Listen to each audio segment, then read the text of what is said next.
Hi, I'm Jean Edelman. For decades, I've been a student of the healing arts, Reiki, traditional Chinese medicine, homeopathy, acupuncture, plant-based, and macrobiotic cooking. Join me on this journey and hear my word of the week. Great to be with you this week. This week, I want to talk about, I'm hungry, but what else is going on? Food is life. And we need it to function, to be the best version of ourselves. So here's my question. Why do we repress and ignore our hunger and our thirst? Our body is so wise. It is telling us what it needs, and it needs sustenance. Now, we can question, do we need food? Do we need water? Are we tired? Are we stressed? Are we in need of comfort? Usually food's the answer to this. But let's just talk about and clarify the meaning of hunger, the physical meaning of hunger. Physical hunger is a signal from our body to our brain. So our stomach may growl, we may get cranky, we may get tired. We all have our symptoms of what happens when we're hungry. I get cranky, so that's why I'm really good about eating throughout the day. But be that as it may, our physical hunger. So there's hormones associated with our hunger. There is our hormone Ghrelin, Ghrelin. It is the hormone that sends the message to our brain that we need to fill our fuel tank.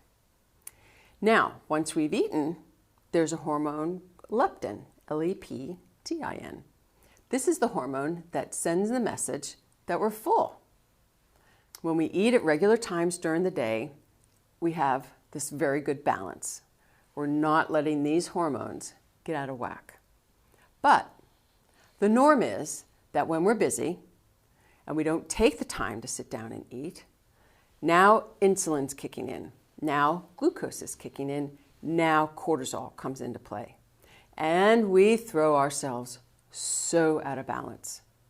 And another piece of this is lack of sleep plays a huge part on our metabolism because ghrelin is surging and making it harder for us to feel hungry. Cortisol is flooding our bloodstream with a constant SOS. And when we're tired, we will throw anything into the fuel tank, and usually it's sugar and carbs. So let's take a moment, let's stop, let's decipher the cues we're getting and work with our bodies to satisfy what we need. When our body's telling us we're hungry, how about we love ourselves enough to fill our fuel tank? Let's make sure we're filling it with whole, fresh foods, no fast food, no sugar. Let's take some time to cook for ourselves a little bit. I know we're busy, but you know what? Maybe on a Sunday afternoon we can make a pot of soup or some side dishes. That will go a long way for our week. So our action item is to really look at our week and plan our 3 meals. Our action item is to notice when we're hungry. For instance, I get up pretty early in the morning. I eat before 9. And you know what? Usually by like 11:30, I'm hungry for my lunch. Let's notice things like this so that we have a snack because maybe we can't get a full lunch until maybe a little bit later. Let's also notice, are we craving anything? Do we need something salty? Do we need something crunchy? Do we need something sweet? Do we need something creamy? These are all signals of craving that we should pay attention to, because that can help us decide what kind of food we want to eat, because whatever that is, we want to make sure it's in a healthier version. If we want something crunchy, we can go get some fresh vegetables. If we want something salty, maybe we get some salsa or something with some spice. If we want something creamy, maybe we find a nice pudding that doesn't have too much sugar in it. So there are things that we can eat to satisfy that craving. But the first step is to notice what the craving is and to figure it out. The other piece of our hunger is what emotions are coming up. Anger, fear, sadness. And then what are the foods that we tend to go to maybe when we're feeling sad and lonely? What are the impulse foods? Let's pay attention to that, what's coming up. So also let's ask ourselves, okay, we're feeling sad and we want some chocolate pudding and we ate our chocolate pudding. Did that make us feel better? Let's notice that. All right, how about we're feeling lonely and we're not sure what we want to eat. How about we go drink some water and we call a friend? How about we're sad? It's okay to be sad. And it's okay to be sad and go crawl up underneath a blanket and experience the emotion. That's okay. But then how about we go outside for a walk and get some fresh air and move around? So our emotions are a big part of our food. And it's okay to have these emotions. We've talked about that. And it's okay to associate some foods with these emotions. But after we've eaten them, have they helped us? And that's the question that we need to ask and answer for ourselves. So it's simple this week. My word of the week is eat.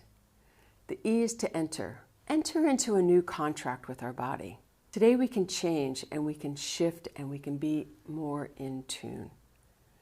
Let's connect with these very, very intelligent cells and organs in our body and say, hey, we are listening. They don't have to send out the SOS all the time. Relax, we're going to take care of you. I think of it as a child who is young and doesn't know that mom is there and is going to feed them. This is our body. Our body are these cells, and they're like, hey, I'm hungry, and you just keep sitting in this meeting, or you keep sitting on this phone call, or you keep starting something different, and I want you to stop, and I want you to feed me. That's what's happening. So we need to pay attention and love ourselves and stop ignoring and suppressing this hunger. It's okay. It's human to be hungry. We need to feed ourselves and feed ourselves well. And if we can get in control of these emotions and understand the foods, maybe next time the emotion shows up, maybe we'll just go for that walk. Or instead of reaching for the chocolate chip cookie. Maybe, I don't know. It's okay to eat the chocolate chip cookie, realize how it makes us feel, then go for the walk. We've just got to put in some more positive activity there. The emotions make us human. It's all okay. Food is so much of our life. Having a positive relationship with it is important. The A is to adjust. Adjust our day to make sure we're eating, we're drinking, we're taking our breaks, we're getting outside. We're not at war with this beautiful body. We are our body. Remember I talked about the inner smile? That inner hug that we can give ourselves throughout the day? It will be our best step to have a balanced, joyful day. Don't fight ourselves. Don't just love ourselves.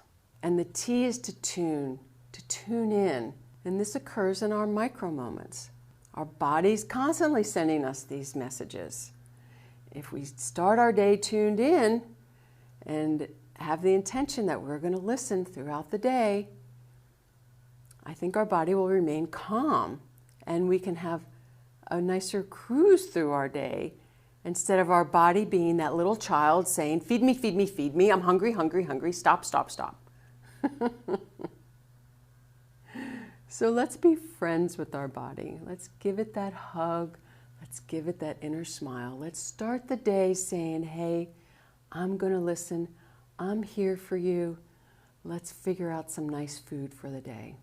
Let's promise ourselves that we'll stay tuned in for what we need. Have a great week, everybody.